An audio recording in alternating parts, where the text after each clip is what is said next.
বন্ধুরা, আপনারা যারা গ্রাম বাংলার ব্লগ ভিডিও দেখতে চেয়েছিলেন তাদের জন্য আজকের এই ভিডিওটা অত্যন্ত গুরুত্বপূর্ণ।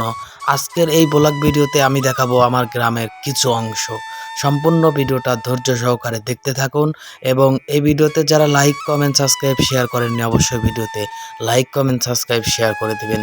এটাই গ্রাম বাংলার ঐতিহ্য যে গ্রামের মানুষ এত সহজ সরল হতে পারে, যা আজকের এই ভিডিওটা না দেখলে কিন্তু আপনি বুঝবেন না। গ্রামের এই মেঠো পথে কিন্তু সরিষা, কুশাল, আখ, প্রচুর পরিমাণে শাকসবজি কিন্তু বনে থাকে।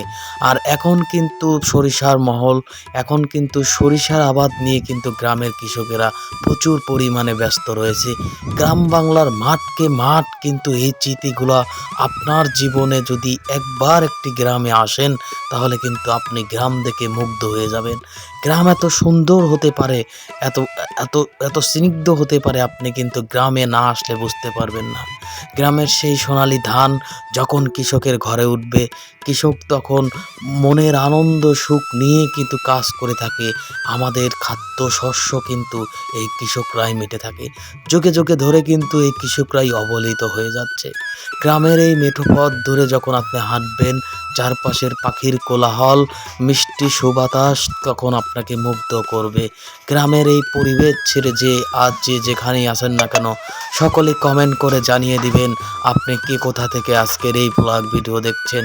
আজকে আমরা চলে এসেছি সিরাজগঞ্জের উল্লাপাড়া গঙ্গারামপুর গ্রামে। এই গ্রামের সৌন্দর্য, সহজ সরল মানুষের জীবনযাত্রা নিয়ে আজ আপনাদের মাঝে ছোট্ট একটি ব্লগ ভিডিও উপহার দিচ্ছি।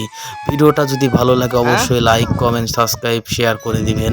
গ্রামের ছোট ছোট বাচ্চারা সকালবেলা উঠেই কিন্তু মাদ্রাসা মুক্তবে পড়তে যায়, স্কুলে প্রাইভেট পড়তে যায়, মানুষ কিন্তু দৈনন্দিন কাজ করতে যায়, কৃষক তার খেতে ভাত ফলাতে যায়। এরকম দৃশ্য কিন্তু শহরের ইট পাথর বাড়ি থেকেই কিন্তু আপনারা মিস করেন। গ্রামের সেই ছোট্ট পুকুরের পাশে ছোট্ট একটি দোকানে সবাই মিলে যখন আপনারা আড্ডা দিতেন, সেই স্মৃতিগুলো কিন্তু আপনাকে বারবার কিন্তু কাঁদিয়ে ফেলবে।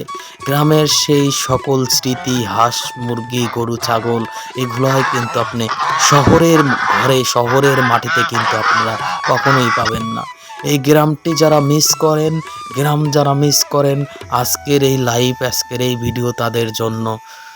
তাই আমি আপনাদেরকে বলবো, শহরের ইট পাথর ঘর বাড়ি ছেড়ে আপনারা গ্রামের একটি বারের জন্য হলেও, বছরে একটি বারের জন্য হলেও এই পরিবেশে এসে আপনারা কিছুদিন কাটিয়ে যান। শহরে থাকতে থাকতে মানুষের হৃদয়ও কিন্তু ইট পাথরের মতন হয়ে যাচ্ছে। গ্রামের মানুষ কত সুন্দর হতে পারে, না দেখলে বুঝতে পারবেন না। ধন্যবাদ দর্শক, সবাই ভালো থাকবেন।